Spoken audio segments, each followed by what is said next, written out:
દાહોદના સ્થિત હરિનગર 3 ખાતે આવેલ પવન નર્સરી પ્રાથમિક માધ્યમિક અને ઉચ્ચતર માધ્યમિક શાળામાં વિશેષ આનંદનો માહોલ જોવા મળ્યો। આ કાર્યક્રમમાં વિદ્યાર્થીઓના દાદા દાદીને ખાસ આમંત્રણ આપવામાં આવ્યું હતું। બાળકો દ્વારા સુંદર સાંસ્કૃતિક કાર્યક્રમો, ગીત સંગીત અને આજની પેઢી પર આધારિત નાટક રજૂ કરવામાં આવ્યું હતું। બાળકોના પ્રેમભર્યા પ્રદર્શનોથી દાદા દાદી ભાવ વિભોર થઈ ગયા હતા। શાળામાં ઉપસ્થિત તમામ વડીલોને તિલક લગાવી શાલ ઓઢાડી સન્માનિત કરવામાં આવ્યા, જે ક્ષણ સૌ માટે યાદગાર બની ગઈ હતી।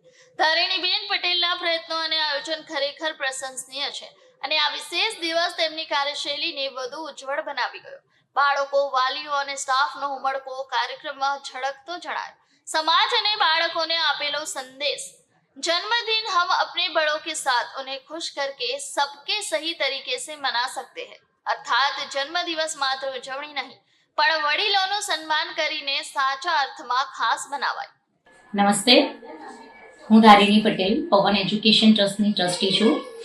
મારી સ્કૂલ હરિનગર 3માં આવેલી છે। હિન્દી ઇંગ્લિશ માધ્યમમાં નર્સરીથી 12મા ધોરણ સુધી આર્ટ્સ અને કોમર્સમાં સંચાલિત છે। આજે અમે ગ્રાન્ડ પેરેન્ટ્સ ડે સેલિબ્રેટ કર્યો છે મારા જન્મદિવસના ઉપલક્ષમાં।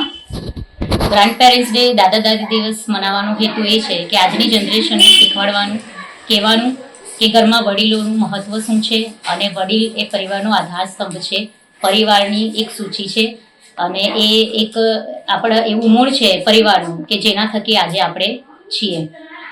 બર્થડેમાં સેલિબ્રેશન તો ઘણા બધા પ્રકારના થાય છે, પણ મારો ગોલ દાદા દાદીનો એટલે હતો કે એમને પણ સારું લાગે, સાથે સાથે આજની જનરેશન જેમ કહે છે કે અમે આજના જનરેશન છે, ઝેન ઝી છે, પણ દરેક જનરેશન પરિવારનું મહત્વ સમજી શકે છે, પરિવારને પ્રેમ કરી શકે છે, પરિવારની સેવા કરી શકે છે અને સાથે સાથે દાદા દાદીનું અને માતા પિતાનું માર્ગદર્શન લઈ શકે છે અને એમને પૂજી શકે છે।